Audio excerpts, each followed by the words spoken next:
அன்பிற்குரிய சகோதரர்களே, அஸ்ஸலாமு அலைக்கும் வரஹ்மத்துல்லாஹி வபரகாத்துஹு. இங்கே தொடராக நடைபெற்று வர்ற சீரா நபி வரலாறு பாடத்தில் ரெண்டாவது பாடத்தை நாங்கள் இன்றைக்கு பார்க்க இருக்கிறோம். மாதத்தில் சென்ற வாரம், அதாவது 3ஆம் வாரத்துக்குள்ள நிகழ்ச்சி தான் இது. ஆனால் சென்ற வாரத்தில் இந்த பயானுக்கு ஒதுக்கப்பட்ட அதே தினத்தில் பொது பயான் ஒன்று விசேஷமாக வெளிகம பகுதியில் நடந்ததால் இந்த வாரத்துக்கு அது தள்ளி போடப்பட்டு, அதிலும் நாளைக்கென்றில்லாமல் இன்றைக்கு இது நடத்தப்படுற முடிவு எடுக்கப்பட்டிருக்குது. நாங்கள் சீராவை பார்க்க ஆரம்பித்த முதலாவது பாடத்தில் அன்றைக்கு நாங்கள் பார்த்தோம், அருமை ரசூல் ஸல்லல்லாஹு அலைஹி வஸல்லம் அவங்களோட வரலாறை படிக்கிறதுல முக்கியத்துவம் என்னது என்பதோட, அந்த நபி பிறந்து வளர்ந்த அல்லது அவர்களுடைய நாடாகிய அரபு நாட்டுடைய புவியியல் அமைப்பு, அங்கே அரபு நாட்டில் அல்லாஹ்வினால் அருளப்பட்ட மார்க்கங்கள், நபிமார்களோடு இருந்த தொடர்பு, இவைகளை பற்றி நாங்கள் பார்த்தோம். அன்றைக்கு நாங்கள் சொன்னோம், உலகத்தில் எந்த ஒரு தலைவர் அல்லது முக்கியமானவருடைய வரலாறை பார்க்கும் பொழுது அவர் வாழ்ந்த பிரதேசம், அவர் சார்ந்திருந்த சமூகம், அவருடைய அந்த சீர்திருத்த பணியோ அல்லது புரட்சியோ அல்லது அவரால் கொண்டு வரப்பட்ட மாற்றமோ, அந்த மாற்றம் கொண்டு வரப்படுவதற்கு முன்னால் அந்த மக்களும் அந்த ஊரும் இருந்த நிலைமை, இவைகளை பற்றி நாங்கள் விளங்கணும். அப்போத்தான் ஒருவரை பற்றி தெளிவாக எங்களுக்கு அறிஞ்சு கொள்ளலாம். அதிலும் குறிப்பாக அருமை ரசூல் ஸல்லல்லாஹு அலைஹி வஸல்லம் அவர்களை பொறுத்தவரையில் அவர்கள் நபியாக அனுப்பப்பட்ட காலத்தை அண்டிய, அதற்கு முந்திய காலத்தில் அரபு நாட்டை பற்றியும் அரபு மக்களை பற்றியும் எப்படி இருந்தாங்கன்னு விளங்குறது மட்டுமல்ல, நபி அவர்கள் அரபிகளுக்கு மட்டும் நபி அல்ல. எனவே அந்த அரபு நாடு அரபு மக்களை பற்றி அறிவதுடன் அந்த நபி இந்த உலகத்துக்கு நபியா வரும் பொழுது பொதுவான ஒரு பார்வையில் இந்த உலகம் எப்படி இருந்துச்சு, அரபு நாட்டுக்கு வெளியேயும் பல நாடுகளில் அல்லது எல்லா தேசங்கள்லையும் மக்களுடைய நிலைமை, விசேஷமாக அவங்களுடைய அகீதா மத நம்பிக்கைகள், அடுத்தது அவர்களுடைய பண்புகள், இந்த விஷயத்தில் எப்படி இருந்துச்சுன்றதை நான் கட்டாயம் பார்க்கணும். ஏன்னா அருமை ரசூல் ஸல்லல்லாஹு அலைஹி வஸல்லம் அவங்க அரபிகளுக்கான நபி அல்ல, அகிலத்துக்கான நபி, முழு உலகத்துக்குமான நபி. ஆனாலும் முதலாவதாக நாங்கள் இந்த நபி சார்ந்திருந்த அந்த சமூகம் அல்லது நபியுடைய சமூகம், அவர்களுடைய பிரதேசம் என்ற அடிப்படையில் அரபு நாட்டையும் அரபிகளையும் பற்றி நாங்கள் பார்ப்போம். அதில் அன்றைக்கு நாங்கள் அரபு நாட்டை பற்றி நாங்கள் பார்த்தோம். இன்றைக்கு அந்த அரபு சமூகத்தை பற்றி கொஞ்சம் நாங்கள் பார்க்க முயற்சிப்போம். அரபு சமூகம் என்று வரும் பொழுது அவர்களுடைய கலாச்சாரம், பழக்க வழக்கங்கள், அவர்களிடம் இருந்த பண்புகள், அவர்களுடைய மொழி, அதிலும் மிக குறிப்பாக அவர்களுடைய மத நம்பிக்கைகள், இந்த பின்னணியில் அரபு சமூகத்தை பற்றி கொஞ்சம் நான் கட்டாயம் விளங்கணும். ஏண்டா நபி அரபு சமூகத்தை சேர்ந்தவர் என்பது மட்டுமல்ல, இந்த இஸ்லாத்தை முதலாவது ஏற்றுக்கொண்ட கூட்டம், இந்த பொறுப்பான இந்த பணியை நபிக்கு பின்னால் சுமந்து முழு உலகத்துக்கும் எடுத்து சென்ற ஒரு கூட்டம், உலகளாவிய மிகப்பெரிய மாற்றத்துக்கு பங்களிப்பு பண்ணின ஒரு கூட்டம் அரபிகள். பொதுவாகவே உலக மனித வரலாறின் நாகரிகத்தில் கூட அவர்களுடைய பங்களிப்பு நிறைய இருக்குது என்கிற அடிப்படையில் நாங்கள் அரபிகளை பற்றி கட்டாயம் விளங்கணும். முதலாவது அரபு மொழி எடுத்துக்கொண்டால், உலகத்தில் நிறைய மொழிகள், இன்றைக்கு கூட 2000க்கும் மேற்பட்ட மொழிகள் இருக்கிறதா சொல்கிறாங்க.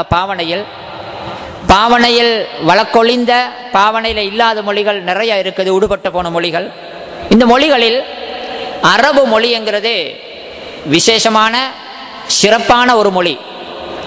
அதை நாங்கள் சும்மா சொல்கிறது இல்லை, எல்லாரும் அவங்களோட மொழியை நல்ல மொழி தான் சொல்லுவாங்க.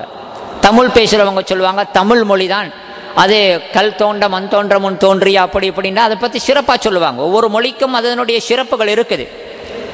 ஆனாலும் அரபு என்ற மொழி மொழிகளுடன் ஒப்பிடும் பொழுது மொழியியல் ஆய்வாளர்கள் கூட ஏற்றுக்கொள்றாங்க, அரபு என்கிற மொழி மிக தொன்மையான ஒரு மொழி மட்டுமல்ல, மிக பழைய ஒரு மொழி மட்டுமல்ல, மிக சிறப்பான ஒரு செறிவான வளமான ஒரு மொழி என்கிறத ஏற்றுக்கொள்றாங்க. மொழின்னு வரும் பொழுது ஒவ்வொருத்தர் ஒவ்வொரு பாஷையை பேசுவாங்க. நூற்றுக்கணக்கில் ஆயிரக்கணக்கில் பாஷை இருக்குது. ஆனால் அந்தந்த பாஷையில் சில பாஷை உங்களுக்கு பார்க்கலாம், அதில் சொற்களுக்கு பஞ்சம் இருக்கும், அதில் நிறைய சொற்கள் இருக்காது. அதில் அந்த முன்னேறி வரும் உலகத்தின் புதிய புதிய பொருட்கள் அல்லது அரிதான அபூர்வமான சின்ன சின்ன வஸ்துக்களுக்கான சொற்பிரயோகங்கள் பெருசாக அதில் இருக்காது. ஏதோ அப்பப்பக்கு ஏதோ சமாளித்து கொள்கிற அளவுக்கு மாதிரி வார்த்தைகள் தான் இருக்கும், நிறைய தேடுறதுக்கு இருக்காது. அந்த மொழியில் ஒரு அகராதியை தொகுக்கப்பட்டாலும் கூட அதில் பெரிய அளவில் சொற்கள் இருக்காது. ஆனால் அரபு மொழியை பொறுத்தவரையில் பழைய தொன்மையான ஒரு மொழிகளில் ஒன்று மட்டுமல்ல, பல்லாயிரக்கணக்கான வருடங்களுக்கு முன்னாலேயே பேசப்பட்ட மொழி.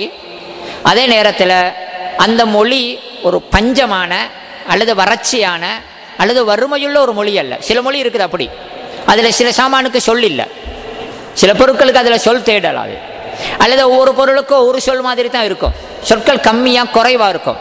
ஆனால் அரபு மொழியை பொறுத்தவரையில் செறிவான கருத்துள்ள, அதே நேரத்தில் கிட்டத்தட்ட எல்லா பொருட்களுக்குமே அதில் வார்த்தைகள் சொற்கள் உள்ள ஒரு அருமையான மொழி.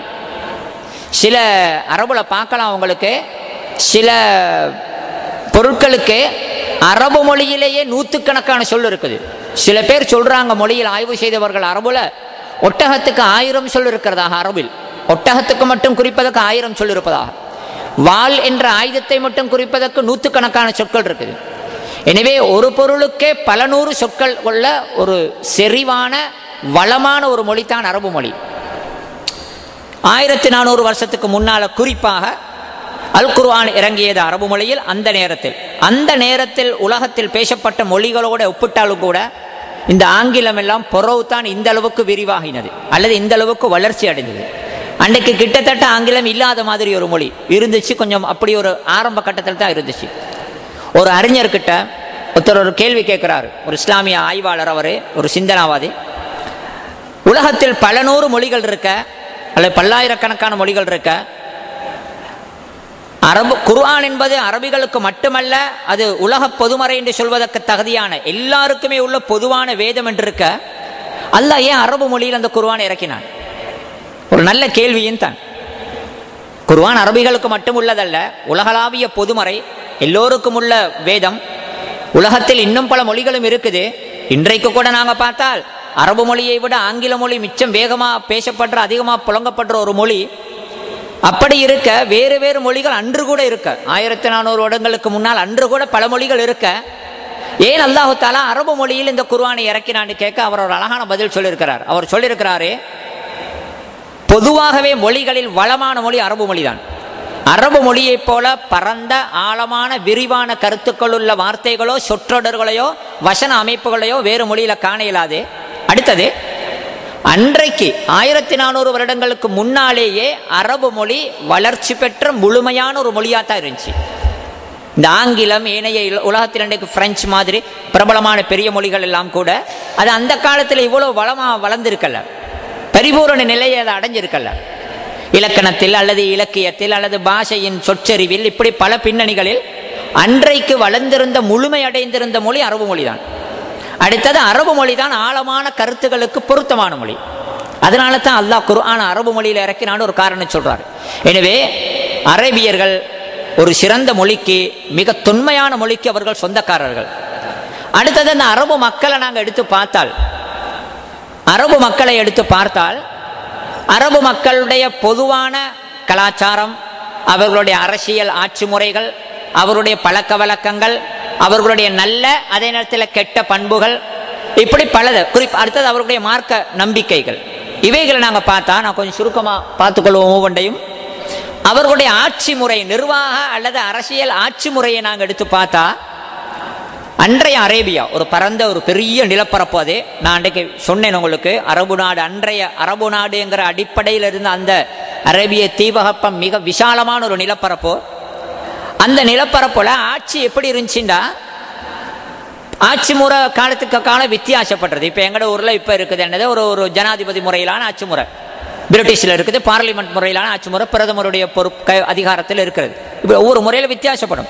அன்றைய அரேபியாவில் ஆட்சி அல்லது நிர்வாக முறை எப்படி இருந்துச்சுன்னா, அந்த அரபு நாட்டின் எல்லைகளை தவிர மற்ற பகுதிகளில் கோத்திரத்தின் தலைவர் தான் சகல அதிகாரமும் கொண்ட தலைவர். ஒவ்வொரு கோத்திரம் ஒவ்வொரு ஏரியாவில் வாழ்வாங்க. ஒரு ஏரியாவில் குறிப்பிட்ட ஒரு கோத்திரம் வாழ்வாங்க. கபீலான்னு சொல்லுவோம். குரைஷ் ஒரு கபீலா, ஹுசா ஒரு கபீலா, ஊஸ் ஒரு கபீலா, ஹஸ்ரஜ் ஒரு கபீலா, பிரபலமான அரபு கபீலாக்கள் இன்னும் நூற்றுக்கணக்கில் இருக்குது. சரியா சொன்னா, அந்தந்த கபீலா கோத்திரத்தின் தலைவர் யாரோ அவர்தான் சகல அதிகாரங்களும் கொண்ட தலைவர். அவர்தான் முடிவுகளை எடுப்பாரு, யுத்தத்தை பிரகடனப்படுத்துவாரு, சமாதான ஒப்பந்தமா அவர் தான் முடிவெடுப்பாரு. அவர்தான் சகல அதிகாரங்கள் கொண்ட தலைவர். அதுக்கு மேல வேற ஒன்றும் இல்லை. பெரும்பாலும் கபீலாக்களின் கோத்திரங்களின் தலைவர்கள் தான் அவர்களுடைய சகல விடயங்களுக்கும் பொறுப்பாளியாக இருக்கிற தலைவர். கோத்திரங்கள் ஒவ்வொரு ஏரியாவிலும் அந்தந்த கோத்திரம் வாழுவாங்க. இது பெரும்பாலும் அரபு நாட்டின் பெரும்பகுதியில் அன்றைக்கு இப்படித்தான் இருந்துச்சு நிர்வாகம். ஆனா சில பகுதியில், அதாவது அரபு நாட்டின் எல்லை பகுதிகளில், நான் அண்டை சொன்னேன் உங்களுக்கு, ஒரு பக்கத்து எல்லையில் இருந்துச்சு பாரசீக பேரரசு, மறுபக்கத்து எல்லையில் இருந்துச்சு ரோம் பேரரசு. இந்த ஷாம் பலஸ்தீன் எல்லாம் அண்டிய பகுதி ரோம் பேரரசின் ஆதிக்கத்தில் உள்ளது. அந்த எல்லை பகுதியில் மாத்திரம் அந்த பேரரசுகள், பெரிய அரசாங்கங்கள் அங்க அடுத்தாப்புல இருந்ததுனால அவர்களுடைய அதாவது ஆதிக்கத்தின் கீழ் சில மன்னர்களை நியமிச்சிருந்தாங்க. எல்லை பகுதிகளில் சில மன்னர் ஆட்சி நடந்துச்சு தான், இல்லைன்னு இல்லை. முடிசூட்டப்பட்ட, கிரீடம் அணிவிக்கப்பட்ட மன்னர் அமைப்பிலான அரச சபைகள் வைக்கப்பட்டு அப்படியே ஒரு ஆட்சி இருந்துச்சு எல்லை பகுதிகளில். ஆனால் அது பெருசா இருக்கல. அடுத்தது அந்த எல்லை பகுதியில் இருந்த மன்னர்கள் எல்லாம் பெரும்பாலும் அந்த பெரிய பேரரசின் ஆளுமைக்கும் அவர்களுடைய கட்டுப்பாட்டுக்கும் உள்ளத்தான் இருந்தாங்க.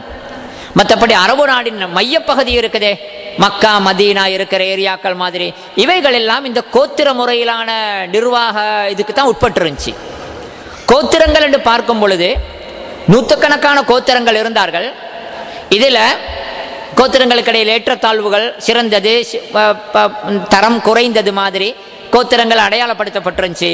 அதில் மிகச்சிறந்த கோத்திரம், முழு அரபு மக்களுமே ஏற்றுக்கொண்ட மிகச்சிறந்த கோத்திரம் தான் குறைஷி குலத்தார்கள். அதுக்கு காரணம் பலது இருந்துச்சு. ஒன்று அவங்க நபி இப்ராஹிம் அலைஹிஸ்ஸலாத்திர பரம்பரையினர். முதலாவது இப்ராஹிம் அலைஹிஸ்ஸலாத்திர மகன் இஸ்மாயில் அலைஹிஸ்ஸலாம் மக்காவுக்கு குழந்தையா இருக்கும் பொழுது தாயோட வந்து விடப்பட்டாங்க. அங்க அவங்க வளர்ந்தவங்க மக்காவிலே மூத்தாவினாங்க. அந்த இஸ்மாயில் அலைஹிஸ்ஸலாத்திர பரம்பரையில் வந்தவர்கள் தான் இந்த குறைஷி கோத்திரத்தினர். நான் ரசூல் ஸல்லல்லாஹு அலைஹி வஸல்லம் அவங்களோட பரம்பரையை பற்றி சொல்லும் பொழுது நான் கொஞ்சம் விரிவாக பார்ப்போம். எனவே ஒன்று நபியுடைய விசேஷமா இப்ராஹிம் அலைஹிஸ்ஸலாம் என்ற நபி எங்களுக்கு தெரியும், உலகத்தில் சகலவர்களும் மதிக்கும் ஒரு நபி. யகூதியும் மதிப்பான், நசரானியும் இன்றைக்கு கூட இப்ராஹிமையும் மதிப்பது. எனவே எல்லோராலும் மதிக்கப்படும் ஒரு முக்கியமான நபியின் பரம்பரையில் வந்தவர்கள் குறைஷிகள். இன்னும் ஒரு காரணமும் இருந்துச்சு. முழு அரபு நாட்டிலும் அவர்களுக்குத்தான் சிறப்பு, அவர்கள் தான் சிறந்த கபீலா. அதுக்கு இரண்டாவது காரணம் என்னண்டா, அரபு நாட்டு மக்கள் அனைவரும் இந்த கஅபாவை மதித்தார்கள். அல்லாவின் மாளிகை, அது ஒரு புனிதமான இடம் அப்படின்னு மதிச்சாங்க. வருஷம் ஹஜ்ஜுக்கு வருவாங்க. அரபு நாட்டின் சகல பகுதிகளிலிருந்து மக்கள் ஹஜ்ஜுக்கு வருவாங்க. இதே மாதிரி ஹஜ்ஜி சீசன் ஒன்று இருந்துச்சு. ஹஜ்ஜுக்கு மக்கள் வருவாங்க, வந்து நாள் கணக்காக இருந்து அரஃபாவுக்கு போவாங்க, மீனாவுல தங்குவாங்க, எல்லாம் செய்வாங்க. ஆனா அதில் ரசூலுல்லாவுடைய காலத்தை அண்டிய காலத்தில் ஷிர்க் கலந்துருந்துச்சு. அந்த வணக்கத்தில் ஷிர்க், கஅபாவுக்குள்ள சிலைகளுக்கு சுஜூதெல்லாம் செய்வாங்க.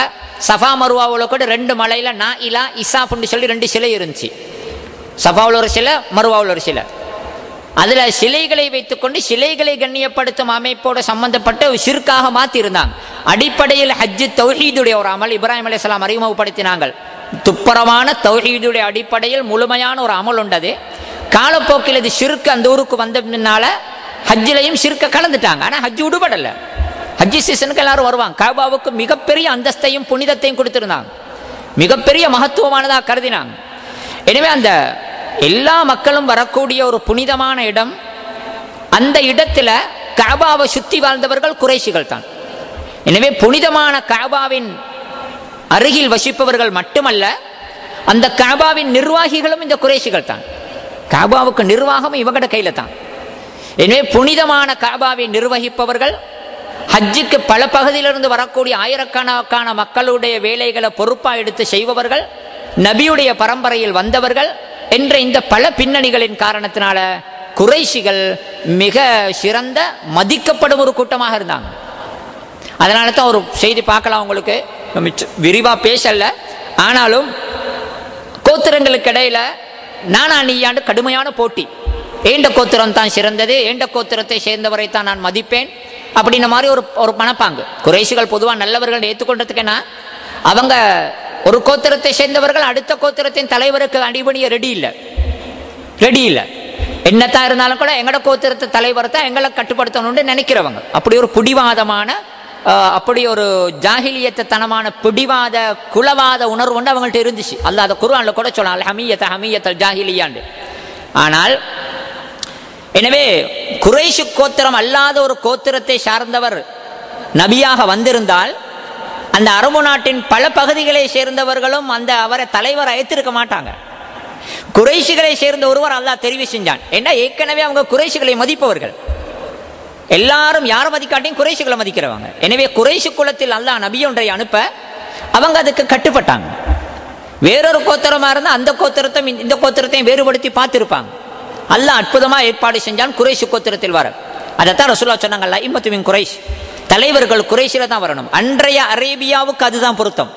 இன்றைக்கு நிலைமை மாறிட்டு அன்றைய அரேபியாவுக்கு ரசூலுல்லாஹ் வாழ்ந்த அதுக்கு முந்திய அதுக்கு பிந்திய அந்த கிட்டத்து காலத்துக்கு குறைஷி தலைவர்கள் தான் பொருத்தம். ஏன்னா குறைஷிகளை எல்லாரும் மதிப்பாங்க, யமன்ல உள்ளவரும் மதிப்பாங்க, பல இடத்துல உள்ளவங்களும் மதிப்பாங்க. எனவே குறைஷிகள் தலைவர்களாக இருந்தால் மக்கள் கட்டுப்பட லேசி. அந்த அளவுக்கு குறைஷிகளுக்கு ஒரு செல்வாக்கு இருந்துச்சு. எந்த அளவு குறைஷிகளுக்கு ஒரு மதிப்புண்டா, குறைஷிகளுடைய பொருளாதாரம் தங்கி இருந்தது.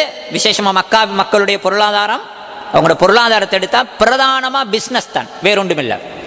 மதீனா வாசிகள் யமன் வாசிகள் எல்லாம் பிரதானமாக பயிர் விவசாயம், ஈச்சம் மரங்களை பயிரிடுவது, இன்னும் பல வேறு வேறு அந்த அவங்களுக்கு தேவையான கோதுமைகள் போன்றது இது மாதிரி பலது இருந்துச்சு யமன் பகுதியிலெல்லாம். அவர்கள் பெரும்பாலும் அவர்களுடைய ஊரில் தங்கி பயிர் செய்யக்கூடிய அமைப்பு தான் அவங்களோட பொருளாதாரத்தின் பிரதானமான மூலதனம். ஆனால் மக்காவாசிகளை பொறுத்தவரையில் அவர்களுடைய பிரதானமான மூலதனம் பொருளாதாரத்தில் வியாபாரம் தான். மக்காவில் பெரிய ஈச்சப்பழ தோட்டங்களை நீங்கள் காண மாட்டீங்க, இன்றைக்கும் காண மாட்டீங்க. பிரதானம் தூர இடங்களுக்கு சென்று பிஸ்னஸ் செய்வது தான்.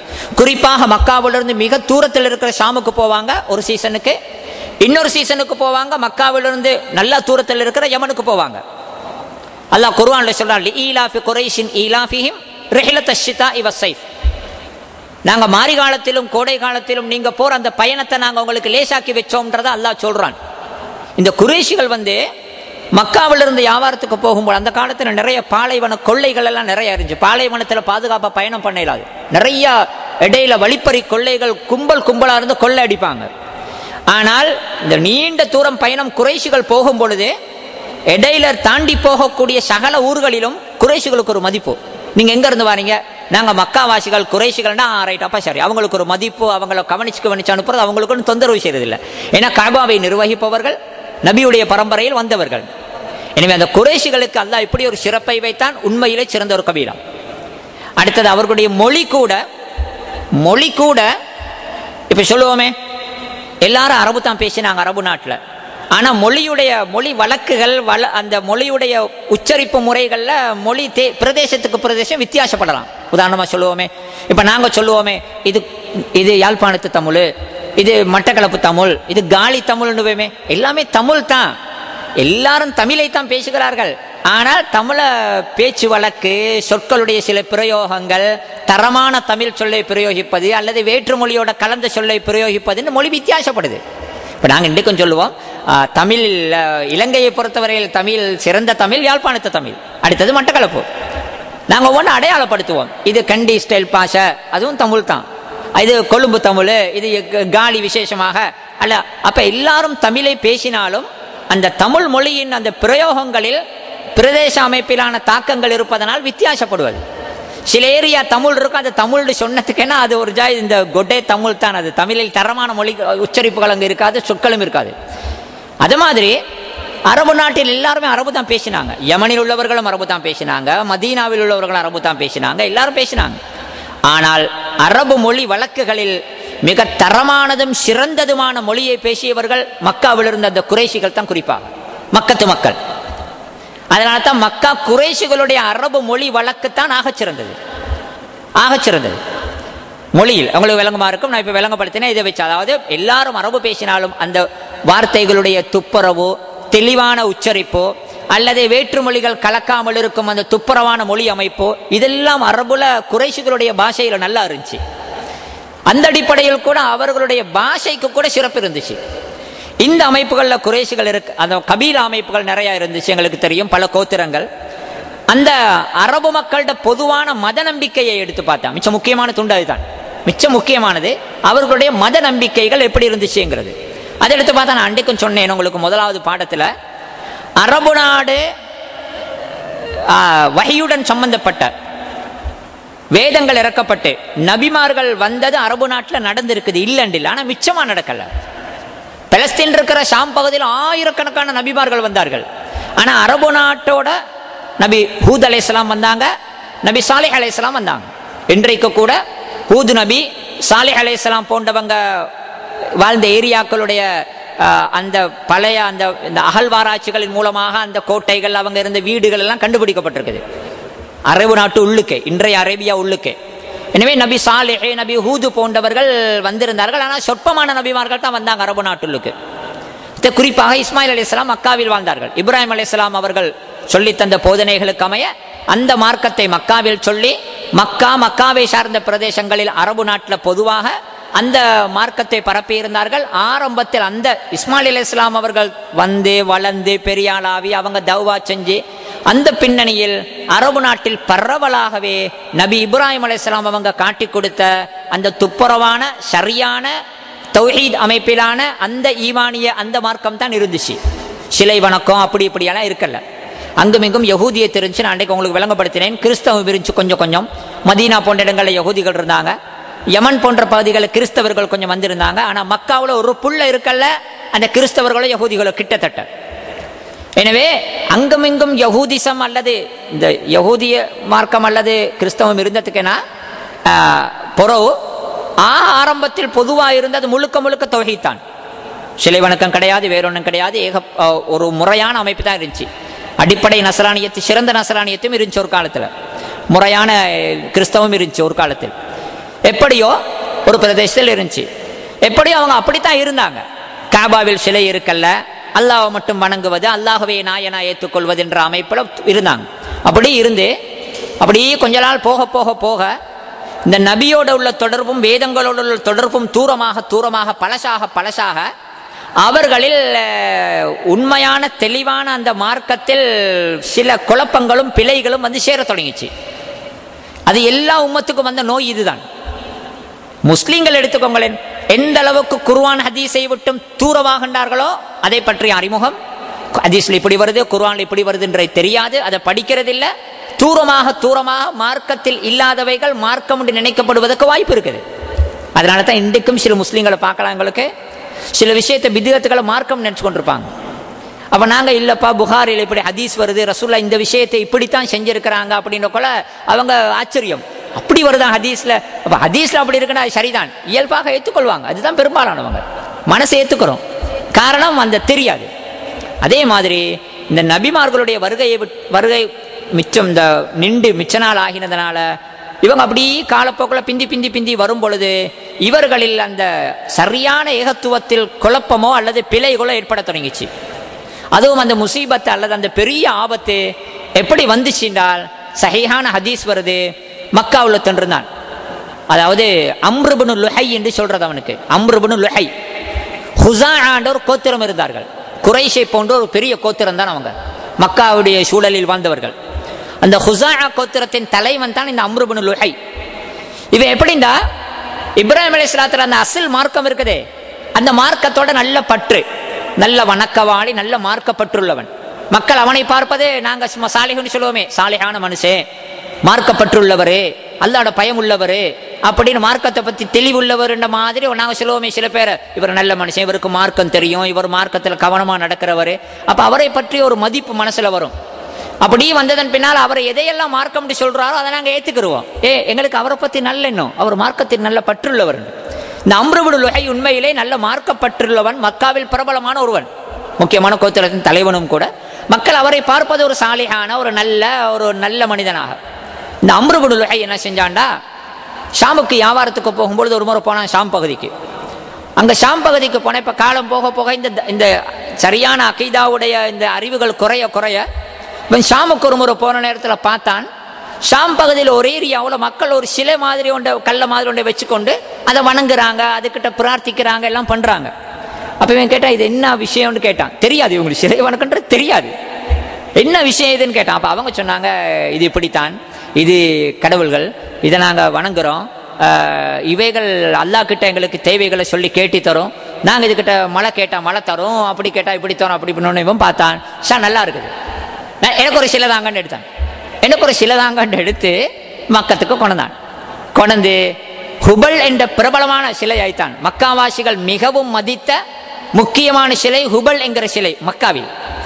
அந்த ஹுபல் என்கிற சிலையை கொண்டு காபா உள்ளுக்கே கொண்டு வச்சுட்டான். வச்சுட்டு சொன்னான் மக்கள்கிட்ட, நான் ஷாமுக்கு போனேன், ஷாம்ல கண்டது தான் இது, நீங்க இதை செய்யுங்க, இது அல்லாஹ் கிட்ட எங்களை சமீபமாக்கி வைக்குன்ற மாதிரி ஒரு கருத்தை போட்டு விட்டான்.